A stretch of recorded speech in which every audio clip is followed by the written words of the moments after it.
নমস্কার। আজকে আমরা একটা প্রবলেম ডিসকাস করব, যেটা এসেছিল জম্মু অ্যান্ড কাশ্মীরের ইঞ্জিনিয়ারিং এন্ট্রান্স এক্সামে 2014 সালে।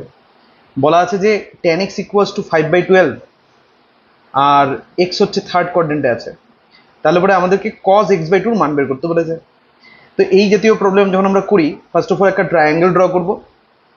ট্রায়াঙ্গেল ড্র করে সেই ট্রায়াঙ্গেলের ক্ষেত্রে tan x যেহেতু বলা আছে 5/12, আর tan x মানে হয় লম্ব বাই ভূমি, তার মানে পারপেন্ডিকুলার বাই বেস। তো এটা হয়ে যাচ্ছে 5, পারপেন্ডিকুলারকে আমি ধরে নিচ্ছি 5, আর এর দিকে ধরছি 12, এখানে আছে 90 ডিগ্রি। আর ধরছি যে আমি এই অ্যাঙ্গেলটার রেসপেক্টে সব কাজগুলো করছি। তাহলে যদি তাই হয়, তাহলে হাইপোটেনাস যেটা মানে অতিভুজ যেটা, সেটা হয়ে যাবে √5² প্লাস 12², দ্যাট ইজ 13। তো আমাদের কাছে চাওয়া হয়েছে কি cos x/2। আমাদের কাজ কি, tan x এর মান দেওয়া আছে, tan x এর ভ্যালু দেওয়া আছে। আমরা ফার্স্টে cos x এর মানটা বের করব এবং cos x এর থেকে cos x/2 যে মানটা সেটাকে ইভ্যালুয়েট আমরা করব। তো tan x এর ভ্যালু দেওয়া আছে 5/12।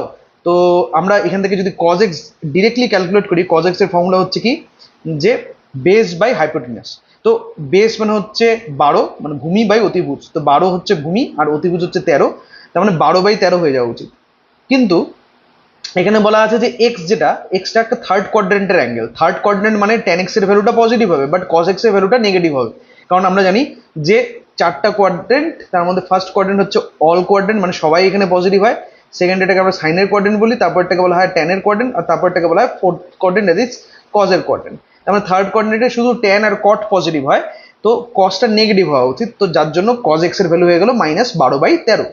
এখন আমরা কি করব, cos x/2 মান বের করব। সেটা কি করে বের করা হবে, cos x এর একটা ফর্মুলা হচ্ছে 2cos² x/2 -1। তো এই ফর্মুলাটা আমরা ইনপুট করলাম। তারপরে এখান থেকে আমরা cos x এর ভ্যালু, cos² x/2 এর ভ্যালু আমি পাবো 1 - 12/13। একটু সিম্পলিফাই করলেই বোঝা যাবে এটা। এটা হচ্ছে 1 - 12/13/2, তার মানে এটা হয়ে যাচ্ছে 1/26। তাহলে cos² x/2 is equal to হয়ে যাচ্ছে 1/26। তার মানে cos x/2 এটা হয়ে যাবে প্লাস অর মাইনাস 1/√26। ঠিক আছে, cos x/2 যখন আমরা করছি তখন আমরা কি করে দেবো, বোথ সাইড স্কোয়ার রুট করে দিলাম। তো স্কোয়ার রুটের জন্য এখন আমি দেখতে পাচ্ছি cos x/2 দুটো মান আসছে, একটা 1/√26, একটা -1/√26। তো কোন মানটাকে আমরা অ্যাকসেপ্ট করবো, নাকি দুটো ভ্যালুকে অ্যাকসেপ্ট করা হবে, নাকি একটা ভ্যালু অ্যাকসেপ্টেড হবে না? তো তার জন্য আমরা কি করছি, এক্স কোন কোয়াড্রেন্টে আছে, থার্ড কোয়াড্রেন্টে, তার মানে এক্স এর রেঞ্জটা হওয়া উচিত π/2 less than x less than, sorry ভুল লিখছি, থার্ড কোয়াড্রেন্ট মানে হচ্ছে pi less than x less than 3π/2। এটা হচ্ছে থার্ড কোয়াড্রেন্টের মিনিং। আমাদের এখানে যে অ্যাঙ্গেলটা সেটা হচ্ছে x/2। তো আমরা x/2 কে ক্যালকুলেট করার জন্য সবগুলো সাইডকে 2 দিয়ে ডিভাইড করে দিলাম। তাতে যে অ্যাঙ্গেলগুলো আসছে সেটা হচ্ছে π/2, that is 90 degree, and 3π/4, that is 135 degree.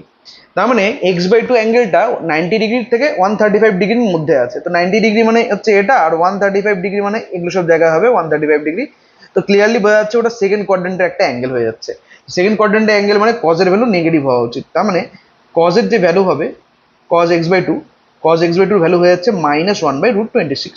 So সঠিক অ্যান্সার হবে ABCD D নাম্বারটা। Thank you.